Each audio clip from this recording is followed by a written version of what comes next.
ಓಂ ಶ್ರೀ ಗುರು ಬಸವಲಿಂಗಾಯ ನಮಃ. ಈ ಚಂದಯ್ಯನ ಕಾಯಕ ಬೆಳಗು ಮೂಡುವ ಮೊದಲೇ ಆರಂಭವಾಗಬೇಕು. ಕಾಯಕವಿಲ್ಲದ ಬದುಕು ಆತ್ಮವಿಲ್ಲದ ದೇಹದಂತೆ. ಸತ್ಯ ಶುದ್ಧ ಕಾಯಕದಿಂದ ಹರಿಯುವ ಈ ಬೆವರಿನ ಪ್ರತಿಯೊಂದು ಹನಿಯೂ ಶಿವಪೂಜೆ. ಪರಿಶುದ್ಧ ಮನದಿಂದ ಕೊಯ್ಯುತ್ತಿರುವ ಈ ಹುಲ್ಲಿನ ಪ್ರತಿಯೊಂದು ಕಡ್ಡಿಯೂ ನನ್ನ ಬದುಕಿನ ಪ್ರಾಮಾಣಿಕತೆ. ನನ್ನ ಕೈಗಳು ಕಾಯಕದಲ್ಲಿ ತೊಡಗಿದ್ದರೆ ನನ್ನ ಮನಸ್ಸು ಶಿವನಲ್ಲಿ ಲೀನ ಆಗಿ ಹೋಗುವ ಪರಿ ನನಗೇ ಅಚ್ಚರಿ. ನಾನು ಚಂದಯ್ಯನವರ ಕೊರಳಿನಲ್ಲಿ ಧರಿಸಿದ್ದ ಲಿಂಗದೇವರು ಕೊರಳಿನಿಂದ ಜಾರಿ ನೀರಿಗೆ ಬಿದ್ದಿದ್ದರೂ ನನ್ನನ್ನು ಗಮನಿಸದೆ ತಮ್ಮ ಕಾಯಕ ಮಾಡುತ್ತಿದ್ದಾರೆ ಈ ಶರಣರು. ಇದೆಲ್ಲವೇ ಆಶ್ಚರ್ಯ. ಒಮ್ಮೆ ಕರೆದು ನೋಡು, ಚಂದಯ್ಯನವರೇ, ಚಂದಯ್ಯನವರೇ. ಇವತ್ತಿನ ಕಾಯಕ ಮುಗಿಯಿತು, ಹೊರಡುತ್ತೇನೆ. ಚಂದಯ್ಯನವರೇ, ನನ್ನನ್ನು ಬಿಟ್ಟು ಹೋಗುತ್ತಿದ್ದೀರಾ? ದಯವಿಟ್ಟು ನನ್ನನ್ನು ಮತ್ತೆ ನಿಮ್ಮ ಕೊರಳಿಗೆ ಸೇರಿಸಿಕೊಳ್ಳಿ. ಗುರು ಲಿಂಗ ಜಂಗಮರೂ ಕೂಡ ಕಾಯಕಕ್ಕೆ ಅತೀತರಾದವರಲ್ಲ. ನನ್ನ ಪ್ರಕಾರ ಕಾಯಕವು ಲಿಂಗಕ್ಕಿಂತಲೂ ಶ್ರೇಷ್ಠ. ಗುರುವಾದರೂ ಲಿಂಗವಾದರೂ ಜಂಗಮವಾದರೂ ಕಾಯಕದಿಂದಲೇ ಜೀವನ್ಮುಕ್ತಿ. ನಾನೇನು ನಿಮ್ಮನ್ನು ಹೋಗಿ ಎಂದಿಲ್ಲವಲ್ಲ. ನೀವಾಗಿಯೇ ಜಾರಿ ಬಿದ್ದಿರಿ, ಈಗ ನೀವಾಗಿಯೇ ಮರಳಿ ಬರುವೆ ಎನ್ನುತ್ತಿದ್ದೀರಿ. ಒಮ್ಮೆ ಕೊರಳಿನಿಂದ ಜಾರಿದ ಮೇಲೆ ಮತ್ತೆ ಹೇಗೆ ನಿಮ್ಮನ್ನು ನಂಬಿ ಸೇರಿಸಿಕೊಳ್ಳಲಿ? ಇನ್ನು ಮುಂದೆ ನಿಮ್ಮನ್ನು ಬಿಟ್ಟು ಹೋಗುವುದಿಲ್ಲ. ನೀವು ಮತ್ತೆ ನನ್ನನ್ನು ಬಿಟ್ಟು ಹೋಗುವುದಿಲ್ಲ ಎನ್ನುವುದಕ್ಕೆ ಏನು ಸಾಕ್ಷಿ? ಸಾಕ್ಷಿ ಇಲ್ಲದ ಮಾತು ನನಗೆ ಬೇಡ. ಕಾಯಕದಲ್ಲಿ ನಿಷ್ಠೆ ಬೇಕು, ಭಾವದಲ್ಲಿ ಶುದ್ಧತೆ ಬೇಕು. ಇನ್ನು ಮುಂದೆ ನಿಮ್ಮ ಅವಶ್ಯಕತೆ ನನಗಿಲ್ಲ. ಇಷ್ಟಲಿಂಗ ಪೂಜೆಯ ಬದಲು ಭಾವಲಿಂಗದ ಆರಾಧನೆ ಮಾಡುತ್ತೇನೆ. ಹೀಗೆ ಹೇಳಬೇಡಿ ಚಂದಯ್ಯನವರೇ. ನನ್ನಂತಹ 10 ಲಿಂಗ ದೇವರು ನಿಮಗೆ ಸಿಗಬಹುದೇನೋ, ಆದರೆ ನಿಮ್ಮಂತಹ ಚಂದುಳ್ಳ ಚಂದಯ್ಯ ಶರಣ ನನಗೆ ಮತ್ತೆ ಸಿಗುವುದಿಲ್ಲ. ಹಾಗಾಗಿ ನಿಮ್ಮನ್ನು ಬಿಟ್ಟಿರಲಾರೆ. ದಯಮಾಡಿ ನನ್ನನ್ನು ತ್ಯಜಿಸಬೇಡಿ, ಬಿಟ್ಟು ಹೋಗಬೇಡಿ. ನೀವು ಶಾಶ್ವತವಾಗಿ ನನ್ನೊಂದಿಗೇ ಇರುತ್ತೀರಿ ಎನ್ನುವುದಕ್ಕೆ ಸಾಕ್ಷಿ ಕೊಡಿ, ಆಮೇಲೆ ಯೋಚಿಸುತ್ತೇನೆ. ಹಾಗೇ ಆಗಲಿ. ನೀವು ಹೇಳಿದಂತೆ ನಿಮಗೆ ತಕ್ಕ ಸಾಕ್ಷಿಯನ್ನು ಹುಡುಕಿ ತರುತ್ತೇನೆ. ಸಾಕ್ಷಿ ಸಮೇತ ನಿಮ್ಮ ಮುಂದೆ ಬಂದು ನಿಲ್ಲುತ್ತೇನೆ. ಮತ್ತೆ ನಿಮ್ಮ ಕೊರಳಿಗೆ ಸೇರಿಕೊಳ್ಳುತ್ತೇನೆ. ಶರಣು ಚಂದಯ್ಯನವರೇ. ಅಬ್ಬಾ ಚಂದಯ್ಯ ಶರಣರೇ, ಎಂಥ ಶ್ರೇಷ್ಠ ಕಾಯಕ ಜೀವಿ ನೀವು. ಪರಮಾತ್ಮನಲ್ಲಿರುವ ಭಕ್ತಿ ಮನುಷ್ಯನಿಗೆ ದಾರಿ ತೋರಿಸುತ್ತದೆ. ಕಾಯಕದಲ್ಲಿರುವ ನಿಷ್ಠೆ ಜೀವನಕ್ಕೆ ಗೌರವ ತರುತ್ತದೆ. ನಿಮ್ಮ ಕಾಯಕ ನಿಷ್ಠೆ ನೋಡಿ ನಮ್ಮ ಮನಸ್ಸೇ ನಡುಗಿತು. ಕಾಯಕದಲ್ಲಿ ನಿರತನಾದೊಡೆ ಗುರು ದರ್ಶನವಾದರೂ ಮರೆಯಬೇಕು, ಲಿಂಗ ಪೂಜೆಯಾದರೂ ಮರೆಯಬೇಕು ಎಂದು ಕಾಯಕದ ಮಹತ್ವವನ್ನು ಸಾರಿ ಹೇಳಿದ ಆಯ್ದಕ್ಕಿ ಮಾರಯ್ಯನವರ ವಚನವನ್ನು ನೀವು ಕೇಳಿಲ್ಲವೇ? ಹೌದು ಶರಣರೇ, ಮಾರಯ್ಯನವರು ಹೇಳಿದಂತೆಯೇ ನೀವು ಗುರು ಲಿಂಗ ಜಂಗಮಗಳೇ ಎದುರಿಗೆ ಬಂದರೂ ಕಾಯಕವನ್ನು ಬಿಟ್ಟಿಲ್ಲ. ನಿಮಗೆ ಶರಣಾರ್ಥಿಗಳು. ಕಾಯಕವಿಲ್ಲದ ಭಕ್ತಿ ಕೇವಲ ಮಾತು ಮಾತ್ರವಲ್ಲವೇ? ಬೆವರಿಲ್ಲದ ಭಕ್ತಿಗೆ ಮೌಲ್ಯವೇನು? ಪ್ರಾಣಕ್ಕಿಂತಲೂ ಹೆಚ್ಚಾಗಿ ಕಾಯಕಕ್ಕೆ ಮಹತ್ವ ಕೊಡುವುದು ನಮ್ಮ ಶರಣ ಪರಂಪರೆಯ ಧರ್ಮ. ಅಂದ ಹಾಗೆ ತಾವು ಯಾರು? ಎಲ್ಲಿಗೆ ಹೋಗುತ್ತಿದ್ದೀರಿ? ನಾವು ಕಲ್ಯಾಣದ ನಿವಾಸಿಗಳು. ಬಸವಣ್ಣನವರ ತತ್ವಾದರ್ಶಕ್ಕೆ ಮಾರು ಹೋಗಿ ಬಹುದೂರದಿಂದ ಬಂದು ಇಲ್ಲಿ ನೆಲೆಸಿದ್ದೇವೆ. ಇಂದು ಮೂಲಿಗೆ ಮಾರಯ್ಯ ಮತ್ತು ಮೂಲಿಗೆ ಮಹಾದೇವಿಯವರ ಮನೆಗೆ ದಾಸೋಹಕ್ಕೆ ತೆರಳುತ್ತಿದ್ದೇವೆ. ಮೂಲಿಗೆ ಮಹಾದೇವಿಯವರ ಅಂಬಲಿ ಎಂದರೆ ಅಮೃತಕ್ಕೆ ಸಮಾನ. ಅದರ ರುಚಿಗೆ ಮನಸೋಲದವರೇ ಇಲ್ಲ ಎಂದು ಇಡೀ ಕಲ್ಯಾಣವೇ ಮಾತನಾಡಿಕೊಳ್ಳುತ್ತಿದೆ. ರಾಜವೈಭವ, ಅರಮನೆ, ಆನೆ, ಕುದುರೆ ಎಲ್ಲವನ್ನೂ ತೊರೆದು ಉಟ್ಟ ಬಟ್ಟೆಯಲ್ಲಿ ಹೊರಟು ಬರಿಗಾಲಿನಲ್ಲಿಯೇ ಬಸವಣ್ಣನವರ ತತ್ವಕ್ಕಾಗಿ ಕಾಶ್ಮೀರದಿಂದ ಕಲ್ಯಾಣಕ್ಕೆ ಬಂದವರು. ಎತ್ತನ ಕಾಶ್ಮೀರ, ಎತ್ತನ ಕಲ್ಯಾಣ ಎಲ್ಲವೂ ಅಣ್ಣ ಬಸವಣ್ಣನವರ ಮಹಿಮೆ. ಅಂತಹ ಮಹಾತ್ಮರನ್ನು ನಾನೂ ನೋಡಬೇಕು. ಅದಕ್ಕೇನಂತೆ, ಬನ್ನಿ ಶರಣರೇ.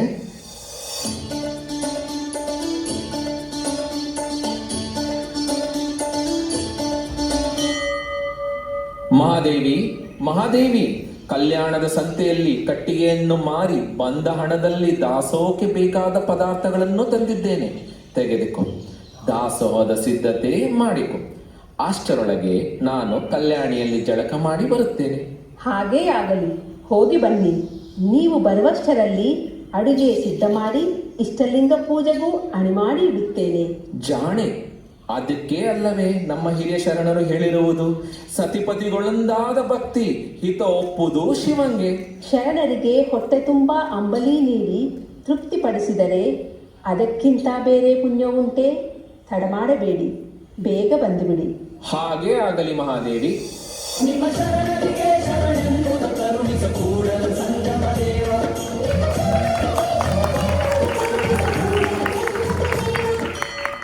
ಶರಣು ಬಸವೇಶ ನಿಮಗೆ. ಶರಣು ಶರಣಾರ್ಥಿಗಳು ನಿಮಗೆ. ನಾನೂ ಕೂಡ ಮಹಾದೇವಿಯಕ್ಕನ ಅಂಬಲಿಯ ಕೈರುಚಿಗೆ ಮನಸೋತು ಅದನ್ನು ಸವಿಯಲು ಬಂದಿದ್ದೇನೆ. ಅನ್ನ ಬಸವಣ್ಣನವರೇ, ನೀವು ನಮ್ಮ ಗುಡಿಸಲಿಗೆ ಎತ್ತೆತ್ತ ನೋಡಿದಡೆ ಅತ್ತತ್ತ ಬಸವನೆಂಬ ಬಳ್ಳಿ, ಎತ್ತಿ ನೋಡಿದಡೆ ಲಿಂಗವೆಂಬ ಗೊಂಚಲು, ಒತ್ತಿ ಹಿಂಡಿದಡೆ ಭಕ್ತಿಯೆಂಬ ರಸವಯ್ಯ. ಆಯತ ಬಸವಣ್ಣನಿಂದ, ಸ್ವಾಯತ ಬಸವಣ್ಣನಿಂದ, ಸನ್ನಿಹಿತವೂ ಬಸವಣ್ಣನಿಂದ, ಗುರು ಲಿಂಗ ಜಂಗಮ ಬಸವಣ್ಣನಿಂದ, ಪಾದೋದಕ ಪ್ರಸಾದ ಬಸವಣ್ಣನಿಂದ. ಶರಣು ಶರಣು ಬಸವೇಶ.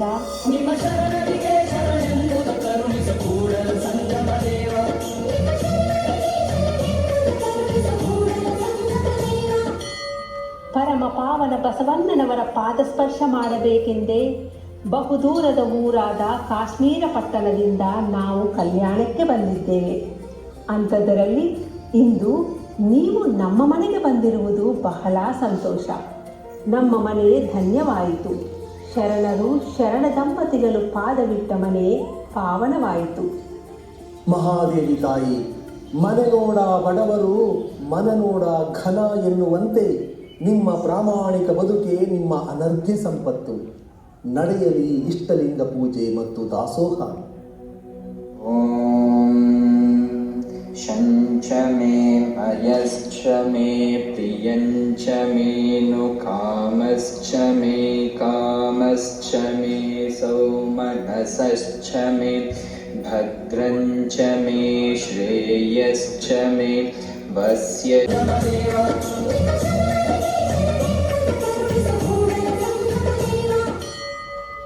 ಎನ್ನ ಚಿತ್ತಕ್ಕೆ ಆಚಾರಲಿಂಗವಾದ ಆತ ಬಸವಣ್ಣ, ಎನ್ನ ಬುದ್ಧಿಗೆ ಗುರುಲಿಂಗವಾದ ಆತ ಬಸವಣ್ಣ, ಎನ್ನ ಅಹಂಕಾರಕ್ಕೆ ಶಿವಲಿಂಗವಾದ ಆತ ಬಸವಣ್ಣ, ನಿಮಗೆ ನಮೋ ನಮಃ.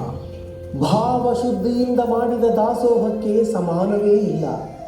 ತಾಯಿ, ನಿಮ್ಮ ಅಂಬಲಿಯ ಕೈರುಚಿಯನ್ನು ಕಲ್ಯಾಣದೊಳಗೆ ಎಲ್ಲರೂ ಮಾತನಾಡಿಕೊಳ್ಳುತ್ತಿದ್ದರು. ಆ ಕಾರಣದಿಂದಲೇ ಇಂದು ನಾನು ಬರುವಂತಾಯಿತು. ನಿಮ್ಮ ಕೈರುಚಿ ಅಮೃತಕ್ಕೆ ಸಮಾನ. ಶಿವನು ತೃಪ್ತನಾದ. ನೀವು ಅನುಮತಿಸಿದರೆ ನಾವಿನ್ನು ಹೊರಡುತ್ತೇವೆ. ಮೋಳಿಗೆ ಮಾರಯ್ಯನವರ ಪ್ರಾಮಾಣಿಕತೆಯನ್ನು ಪರೀಕ್ಷೆ ಮಾಡಲು ಇದೊಂದು ಸುಸಮಯ. ಒಂದು ಚಿನ್ನದ ತುಂಡನ್ನು ಇಲ್ಲಿಯೇ ಇಟ್ಟು ತೆರಳುತ್ತೇನೆ.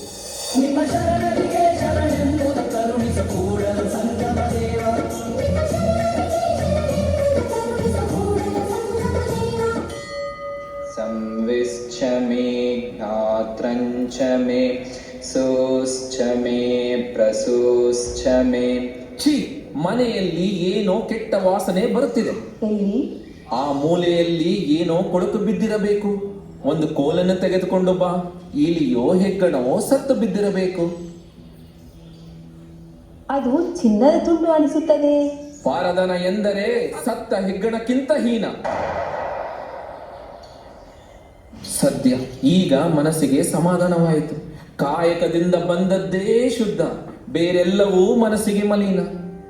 ಮಹಾದೇವಿ, ನಾವಿಬ್ಬರು ರಾಜವೈಭೋಗ, ಸಿರಿ ಸಂಪತ್ತು ಇವೆಲ್ಲ ಇದ್ದಾಗಲೂ ಒಂದು ಇಡೀ ಅನ್ನ, ಒಂದು ಮಿಳ್ಳೆ ಹಾಲು, ಮಲಗುವುದಕ್ಕೆ ಅರ್ಧ ಮಂಚವನ್ನೇ ಬಳಸುತ್ತಿದ್ದೆವು. ಈಗಲೂ ಆನೆ ಕುದುರೆ ರಾಜವೈಭೋಗವಿಲ್ಲದೆಯೂ ತಿನ್ನುವುದು ಒಂದಿಡಿ ಅನ್ನವೇ, ಮಲಗುವುದಕ್ಕೆ ಅರ್ಧ ಮಂಚವೇ. ಈ ನಿಜವನ್ನು ಅರ್ಥ ಮಾಡಿಕೊಳ್ಳದೆ ಹುರುಳಿಲ್ಲದ ಸಿರಿ ನಂಬಿ ಇಷ್ಟು ದಿನ ಮೋಸ ಹೋದೆವೆಲ್ಲ ಎನಿಸುತ್ತಿದೆ.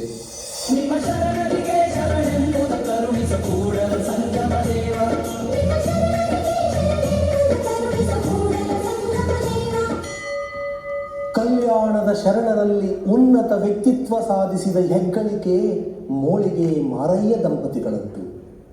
ಸಿರಿ ಸಂಪತ್ತು, ಆಳು ಕಾಳು, ಅರಮನೆಯ ವೈಭೋಗ ಎಲ್ಲವನ್ನ ಬಿಟ್ಟು ಸರಳ ಬದುಕನ್ನು ಅಪ್ಪಿಕೊಳ್ಳಲು ಅಖಂಡ ಮನಸ್ಥೈರ್ಯವೇ ಬೇಕು. ನಿಮ್ಮಿಬ್ಬರ ಕಾಯಕ ನಿಷ್ಠೆ, ದಾಂಪತ್ಯದ ಬದುಕು ಎಲ್ಲರ ಜೀವನಕ್ಕೆ ಆದರ್ಶಪ್ರಾಯ. ನಿಮಗೆ ಶರಣು ಶರಣಾರ್ಥಿಗಳು. ಅಲ್ಲಿ ಕಾಯಕ ಮಾಡಿಕೊಂಡು ಬರುತ್ತಿರುವುದು ನಮ್ಮ ಸತ್ಯಕ್ಕ ಅಲ್ಲವೇ? ಶರಣೆ ಸತ್ಯಕ್ಕನ ಬಗ್ಗೆ ಕೇಳಿದ್ದೆ, ಇಂದು ನೋಡುವ ಭಾಗ್ಯ ನನ್ನದಾಗಿದೆ.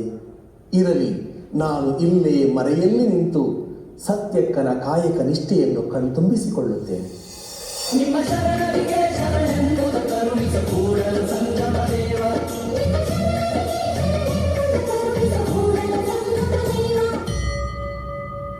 ಅರ್ಚನೆ ಪೂಜೆ ನೇಮವಲ್ಲ, ಮಂತ್ರ ತಂತ್ರ ನೇಮವಲ್ಲ, ಧೂಪ ದೀಪದ ಆರತಿ ನೇಮವಲ್ಲ, ಪರಸ್ತ್ರೀ ಪರದ್ರವ್ಯಗಳಿಗೆ ಎರಗದಿಪ್ಪುದೇ ನೇಮ. ಜಂಬುಜಕ್ಕೇಶ್ವರನಲ್ಲಿ ಇವನು ಕಾಣಿರನ್ನ, ಇವೇ ನಿತ್ಯ ನೇಮ. ಶಿವ ಜಗದ ಜಲಗಾರ, ನಾನು ಈ ಕಲ್ಯಾಣದ ಜಲಗಾರೆ. ನನ್ನ ಹೆಸರು ಸತ್ಯಕ್ಕ ಎಂದು. ನಾನೊಬ್ಬಳು ಪೌರ ಕಾರ್ಮಿಕಳು. ಈ ಬೀದಿ ಕಸ ಗುಡಿಸುವ ಕಾಯಕದಲ್ಲಿ ಅದು ಎಂಥ ಸುಖ. ಕಾಯಕ ಚಿಕ್ಕದಾದರೇನು ದೊಡ್ಡದಾದರೇನು, ಕಾಯಕದಲ್ಲಿ ಕೀಳು ಮೇಲಿಲ್ಲ. ಎಲ್ಲ ಕಾಯಕವು ಶ್ರೇಷ್ಠವೇ. ಬೀದಿ ಸ್ವಚ್ಛವಾದರೆ ಆ ಬೀದಿಯಲ್ಲಿ ವಾಸಿಸುವರ ಮನಸ್ಸೂ ಸ್ವಚ್ಛವಾಗುತ್ತದೆ. ಛೀ, ಏನಿದು ಚಿನ್ನದ ತುಂಡಿನಂತೆ ಕಾಣಿಸುತ್ತದೆ? ಅದೇನಾದರೂ ಸರಿ, ನನಗೆ ಸಂಬಂಧಿಸಿದು ಅಲ್ಲ. ಇದು ಪರರ ಧನ, ನನಗದು ಬೇಡ. ಲಂಚ ವಂಚನೆಗೆ ಕೈಯಾನದ ಭಾಷೆ. ಬಟ್ಟೆಯಲ್ಲಿ ಒಂದು ವಸ್ತ್ರ ಬಿದ್ದಿದ್ದರೆ, ನಾನು ಕೈ ಮುಟ್ಟಿ ಎತ್ತಿದನಾದರೆ ನಿಮ್ಮಾಣೆ ನಿಮ್ಮ ಪ್ರಮಥರಾಣೆ. ಇಂತಲ್ಲದೆ ನಾನು ಅಳಿಮನವ ಮಾಡಿ ಪರದ್ರವ್ಯಕ್ಕೆ ಆಸೆ ಮಾಡಿದನಾದರೆ ನೀನಾಗಲೇ ಎನ್ನ ನರಕದಲ್ಲಿ ಅದ್ದಿ ನೀ ಎದ್ದು ಹೋಗ ಜಂಬುಜಕ್ಕೇಶ್ವರ.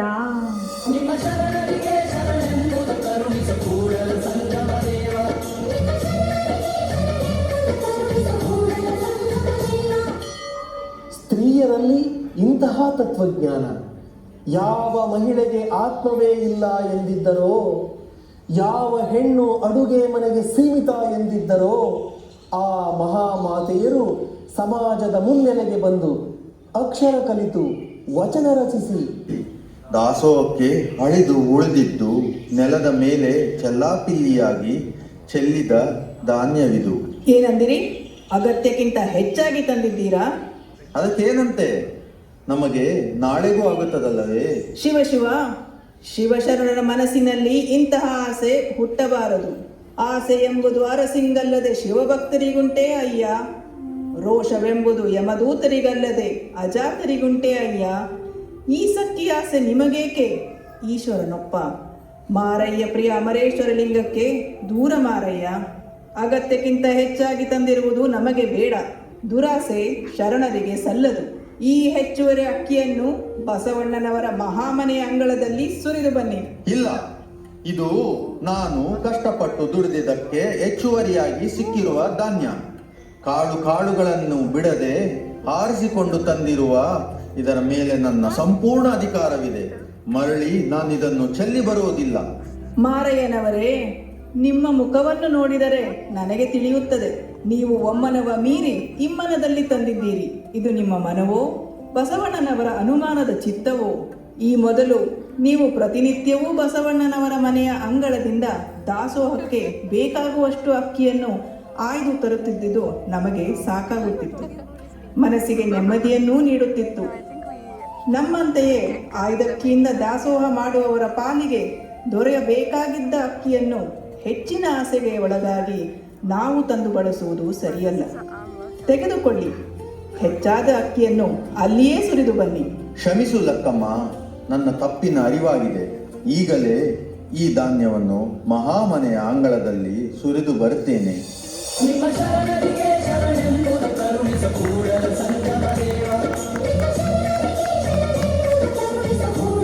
ಅವರ ಕೊರಳನ್ನು ಅಲಂಕರಿಸಬೇಕು.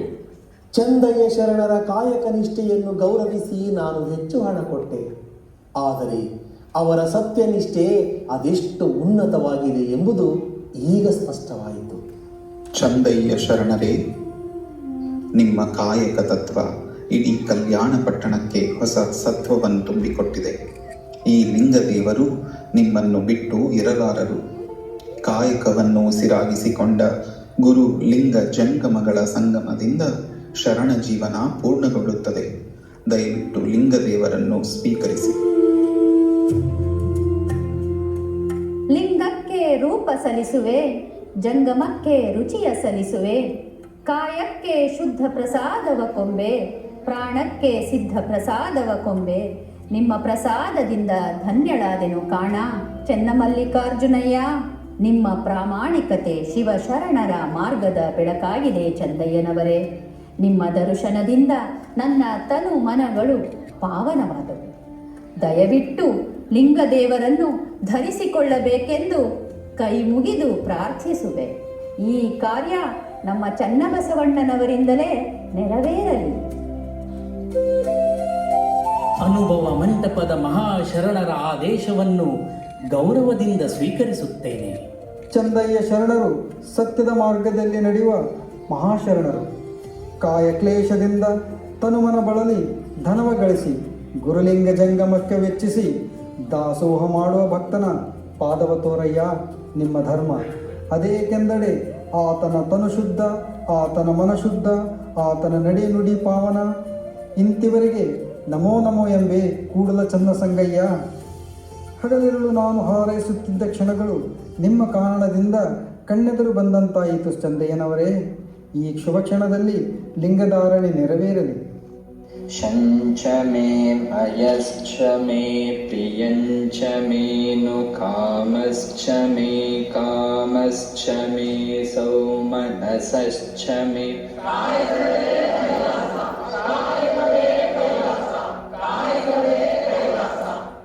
ನಾವು ಇಂದು ನಡೆಸುತ್ತಿರುವ ಈ ಅನುಭವ ಮಂಟಪದ ಚರ್ಚಾಗೋಷ್ಠಿ ಪ್ರಪಂಚದಲ್ಲಿಯೇ ಮೊದಲು ಸಂಸತ್ತು ಎನಿಸಿಕೊಳ್ಳುವ ಹೆಗ್ಗಳಿಕೆಗೆ ಪಾತ್ರವಾಗಲಿ. ಹಾಗೆ ಮುಂದೆ ಹುಟ್ಟಲಿರುವ ಎಲ್ಲ ಬಗೆಯ ಸಂಸತ್ತುಗಳಿಗೂ ಇದೇ ಮಾದರಿಯಾಗಲಿ. ಬಸವಣ್ಣ, ನಿಮ್ಮ ಪ್ರಸಿದ್ಧ ವಚನಗಳಲ್ಲಿ ಒಂದಾದ ಸಪ್ತ ಸೂತ್ರಗಳನ್ನು ಸಾರುವಂತ ಕಳಬೇಡ ಕೊಲಬೇಡ ಎನ್ನುವ ವಚನ ಹೇಳುವುದರ ಮೂಲಕ ಇಂದಿನ ಚರ್ಚಾಗೋಷ್ಠಿಯನ್ನು ಮುಗಿಸೋಣ. ಹಾಗೇ ಆಗಲಿ.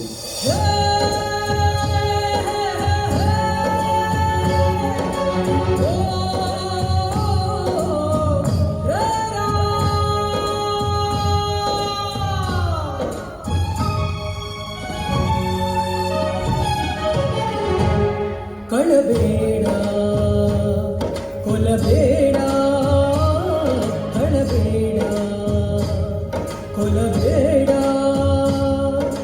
ಕಳಬೇಡ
ಚಂದಯ್ಯನವರೇ, ಅಂದು ಕೆರೆಯಲ್ಲಿ ನಡೆದ ಘಟನೆಗೆ ಸಾಕ್ಷಿಯಾಗಿದ್ದವರು ಅಲ್ಲೇ ಪಕ್ಕದಲ್ಲಿ ಬಟ್ಟೆ ಶುಚಿಗೊಳಿಸುತ್ತಿದ್ದ ಈ ಮಡಿವಾಳ ಮಾಚಯ್ಯನವರು. ಅವರನ್ನೇ ಸಾಕ್ಷಿಯಾಗಿ ಕರೆದುಕೊಂಡು ಬಂದಿದ್ದೇನೆ. ದಯವಿಟ್ಟು ಈಗಲಾದರೂ ನನ್ನನ್ನು ನಿಮ್ಮ ಕೊರಳಿಗೇರಿಸಿಕೊಳ್ಳಿ. ಚಂದಯ್ಯನವರೇ, ಇಷ್ಟಲಿಂಗವಿಲ್ಲದ ಕೊರಳು ಶಿರವಿಲ್ಲದ ದೇಹದಂತೆ. ನಿಮ್ಮ ಕೊರಳಿಗೆ ಲಿಂಗವೇ ಭೂಷಣ. ನೀವು ಬಿಟ್ಟರೂ ಲಿಂಗದೇವರು ನಿಮ್ಮನ್ನು ಬಿಡುವ ಸ್ಥಿತಿಯಲ್ಲಿಲ್ಲ. ಹಾಗಾಗಿ ಹಿರಿಯನಾದ ನನ್ನ ಪ್ರಾರ್ಥನೆಗೆ ಮಣಿದು ನೀವು ಮತ್ತೆ ಲಿಂಗದೇವರನ್ನು ಕೊರಳಿಗೆ ಏರಿಸಿಕೊಳ್ಳಿ. ಹಾಗೇ ಆಗಲಿ ಮಾಚಿದೇವರೇ, ನೀವು ಹೇಳಿದಂತೆ ನಾನು ಇವರನ್ನು ಕೊರಳಿಗೆ ಸೇರಿಸಿಕೊಳ್ಳುತ್ತೇನೆ. ಅದಕ್ಕೂ ಮುಂಚೆ ನನ್ನದೊಂದು ಷರತ್ತಿದೆ. ಇವರು ನನ್ನೊಂದಿಗೆ ಒಂದಷ್ಟು ದಿವಸ ಕಾಯಕ ಮಾಡಿಕೊಂಡಿರಲಿ. ಏನು, ಲಿಂಗದೇವರು ಕಾಯಕ ಮಾಡಬೇಕೇ? ಏನು ಹೇಳುತ್ತಿರುವಿರಿ? ಗುರುಲಿಂಗ ಜಂಗಮ ಯಾರಾದರೂ ಸರಿ ಭಾವಶುದ್ಧವಾಗಿ ಕಾಯಕ ಮಾಡಬೇಕು. ಅದು ಮಾತ್ರವೇ ಲಿಂಗಾರ್ಪಿತ. ಲಿಂಗದೇವರೇ, ನನ್ನ ಕೊರಳಿಗೆ ಏರಬೇಕಾದರೆ ಮೊದಲು ನನ್ನ ಜೊತೆಗೆ ಕಾಯಕ ಮಾಡಬೇಕು. ಕಾಯಕದ ಮೌಲ್ಯ ಅರಿತ ನಂತರವೇ ನಿಮ್ಮನ್ನು ಧರಿಸುತ್ತೇನೆ. ಚಂದಯ್ಯ ಶರಣರೇ, ನಿಮ್ಮನ್ನು ಬಿಟ್ಟು ನಾನು ಇರಲಾರೆ.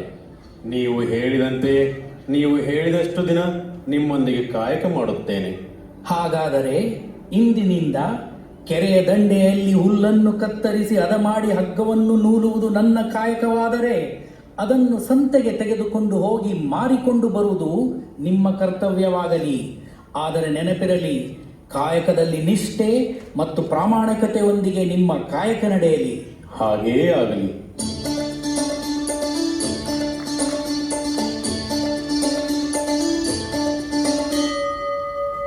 ಚಂದಯ್ಯ ಶರಣರೇ, ಚಂದಯ್ಯ ಶರಣರೇ, ಇಂದು ನಾನು ಕಲ್ಯಾಣದ ಪೇಟೆಯಲ್ಲಿ ಹಗ್ಗ ಮಾರುತ್ತಿದ್ದಾಗ ಒಂದು ಆಶ್ಚರ್ಯಕರ ಸಂಗತಿ ನಡೆಯಿತು. ಅದೇ ಮಾರ್ಗದಲ್ಲಿ ಸಾಗುತ್ತಿದ್ದ ಅಣ್ಣ ಬಸವಣ್ಣನವರು ನಮ್ಮ ಹಗ್ಗವನ್ನು ನೋಡಿ ಬಹಳ ಇಷ್ಟಪಟ್ಟು 5 ವರಹಗಳ ಬೆಲೆಯ ಹಗ್ಗವನ್ನು 50 ವರಹಗಳಿಗೆ ಕೊಂಡುಕೊಂಡಿದ್ದಾರೆ. ಈ ಸಂತೋಷವನ್ನು ನಿಮ್ಮೊಡನೆ ಹಂಚಿಕೊಳ್ಳಲು ಓಡೋಡಿ ಬಂದಿದ್ದೇನೆ. ತೆಗೆದುಕೊಳ್ಳಿ.